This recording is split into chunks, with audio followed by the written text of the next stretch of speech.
Banaspati ternyata beneran ada, guys.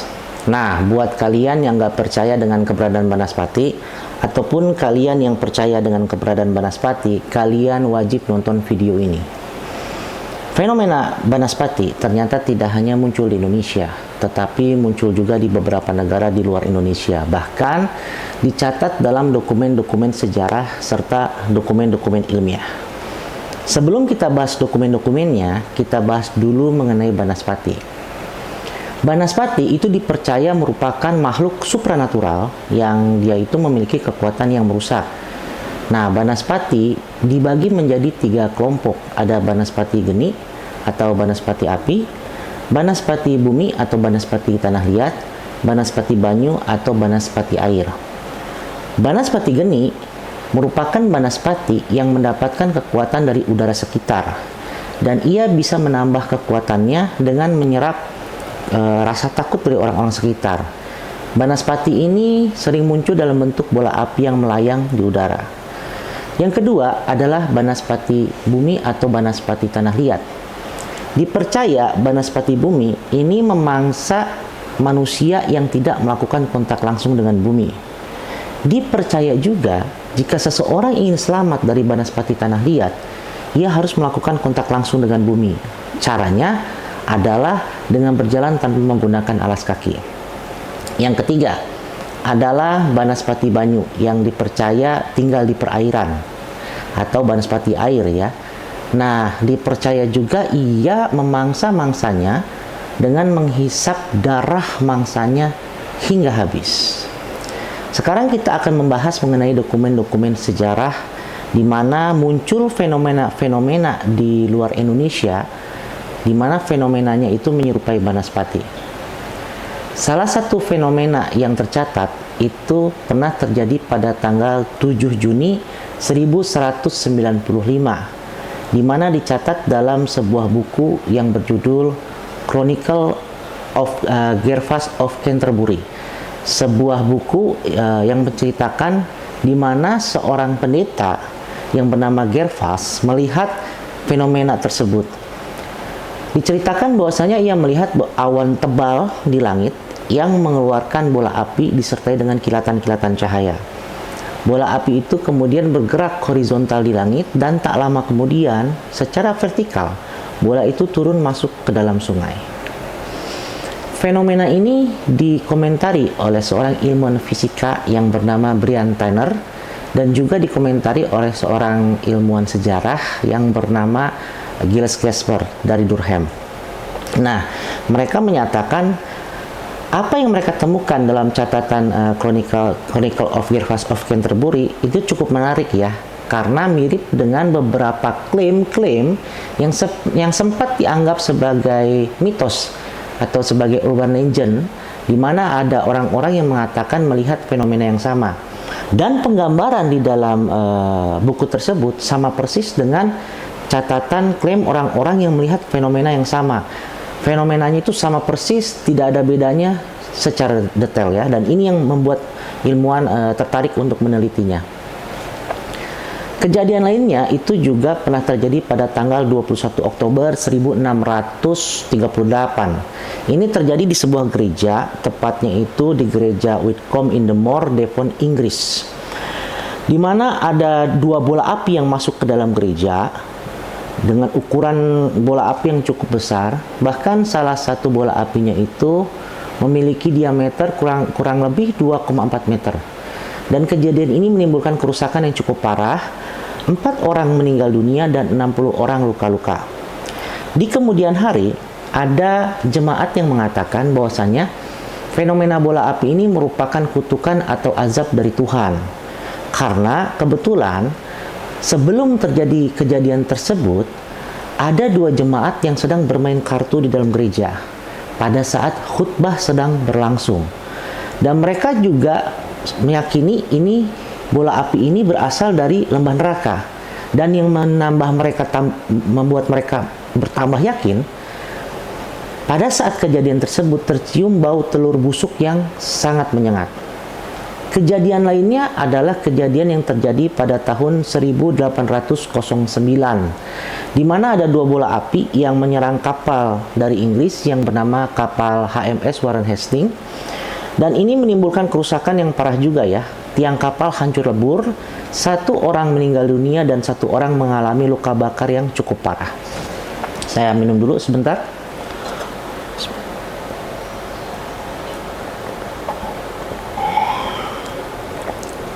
Nah, kejadian lainnya itu juga terjadi pada tahun 1753, di mana ada seorang ilmuwan yang bernama George Richmond menjadi korban dari kejadian tersebut. Pada saat itu, George Richmond sedang mengadakan penelitian yang terinspirasi dari proposal yang diajukan oleh Benjamin Franklin. Sebuah penelitian yang meneliti tentang fenomena petir atau fenomena kilat ya. Dan itu juga berkaitan dengan penelitian electricity atau listrik. George Richmond membuat sebuah layangan yang dihubungkan dengan kawat konduktor. Nah, ketika terdengar suara gelegar yang cukup keras, dengan antusias, George Richmond berlari keluar untuk melihat penelitiannya. Tapi naas bagi George Richmond dan asistennya, ada sebuah bola api yang menyambar layangan tersebut. Kemudian arus listrik dengan tegangan tinggi itu mengalir lewat kawat, kemudian menyambar George Richmond dan asistennya. Asistennya terluka parah dan George Richmond meninggal dunia saat itu juga dengan meninggalkan tanda merah di dahinya, baju yang hangus terbakar, serta sepatu yang terkoyak. Bahkan kusen pintu tempat penelitiannya terbelah menjadi 2. Ada seorang ilmuwan yang bernama Wilfrid de Fonville, seorang ilmuwan yang berasal dari Prancis. Ia menulis sebuah buku yang mencatat tentang fenomena-fenomena mirip banaspati tadi ya, atau yang lebih dikenal dengan fenomena ball lightning. Nah, buku itu kemudian ditranslate ke dalam bahasa Inggris pada tahun 1875. Dengan judul Thunder and Lightning atau Lightning and Thunder. Saya kadang suka ketukar tuh. Yang jelas bukan Love and Thunder ya. Kalau Love and Thunder itu filmnya Thor, seorang dewa Norse mitologi yang namanya diambil menjadi nama nomor atom 90 di tabel periodik. Nah, di buku itu dijelaskan oleh Wilfrid bahwasanya fenomena ball lightning ini memiliki sifat khusus yang bisa dikenal, di mana ball lightning ini tertarik terhadap benda-benda logam, tertarik pada pipa, tertarik pada air, dan tertarik pada gas. Dan juga dikatakan oleh Wilfrid bahwasanya tidak selamanya ball lightning muncul dengan warna api. Kadang dia muncul dengan beragam macam warna yang berbeda. Seperti yang pernah terjadi di Cotton, Jerman, itu ball lightning muncul dengan warna hijau. Seorang vice president dari Geology Society of Paris yang bernama M. Coulon itu menggambarkan juga bahwa ia pernah melihat bola api yang turun dari langit kemudian berjalan menyusuri batang pohon. Nah, saat saat bola api itu menyentuh tanah, bola api itu kemudian memantul kembali ke langit lalu menghilang. Nah, ada lagi kejadian yang dicatat juga yang terjadi pada tanggal 10 September 1845. Sebuah kejadian di Prancis, tepatnya di sebuah desa, yaitu desa Salaknak di lembah Koris. Ada bola api yang masuk ke dalam rumah penduduk dan masuk ke dalam dapur.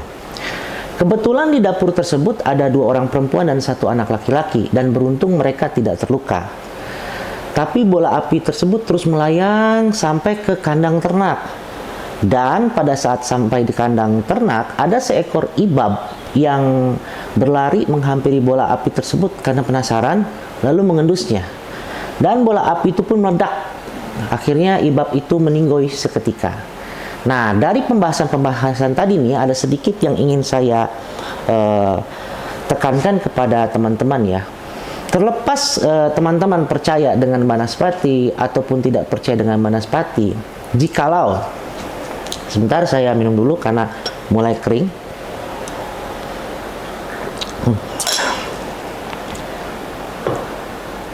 Jikalau satu ketika nih, tapi jangan sampai ya, nauzubillah min dzalik, summa naudzubillah wa yaudzubillah. Jikalau satu ketika kalian berjalan, entah itu di hutan, di gunung, di pantai, ataupun di daerah rawa-rawa, dan tiba-tiba kalian melihat sebuah fenomena yang menyerupai Banaspati tadi, atau fenomena yang biasa dikenal dengan ball lightning, terlepas dari kalian percaya atau tidak dengan Banaspati, kalian harus lari sejauh mungkin dan cari tempat yang aman. Karena terlepas itu beneran Banaspati atau enggak, bisa jadi itu adalah fenomena ball lightning yang bisa memakan korban, seperti yang sudah dicatat dalam catatan-catatan sejarah sebelumnya. Yang menarik lagi adalah ada kepercayaan yang bilang bahwasanya ketika Banaspati muncul itu ada gejala atau tanda-tanda yang bisa dikenali, yaitu tercium bau hangus terbakar atau mirip bau karet yang terbakar. Nah, ternyata gejala-gejala ini juga ada loh, muncul pada saat kemunculan ball lightning, di mana tercium bau karet yang terbakar atau bau kabel yang terbakar. Nah, ilmuwan menjelaskan ternyata bau karet atau bau hangus terbakar itu berasal dari senyawa sulfur yang berikatan dengan hidrogen dan karbon, atau yang dikenal dengan nama tiofenol, yang rumus kimianya adalah C6H5SH. Nah, ada juga yang bilang bau seperti telur busuk ya, seperti yang tadi dibahas sebelumnya, bau telur busuk yang menyengat. Nah, bau ini dari mana? Ternyata bau telur busuk yang menyengat ini berasal dari senyawa sulfur juga, yaitu hidrogen sulfida atau H2S. Nah, menarik nggak teman-teman? Nah, menurut teman-teman nih, kira-kira apakah Banaspati itu merupakan fenomena supranatural ataukah fenomena alam yang bisa dijelaskan secara ilmiah? Silahkan kalian komentar di kolom komentar. Ada satu hal lagi yang menarik, yaitu ternyata ada seorang ilmuwan, yaitu Nikola Tesla, yang pernah membuat ball lightning artificial. Jadi dia membuat ball lightning tapi dengan ukuran yang lebih kecil, dan Nikola Tesla berhasil. Tetapi penelitian tadi tidak dilanjutkan karena memang Nikola Tesla itu cuma iseng aja, dia pengen ngebuktiin tentang fenomena ball lightning tadi ya. Nah, ini juga pernah dilakukan oleh para ilmuwan dari Max Planck Institute.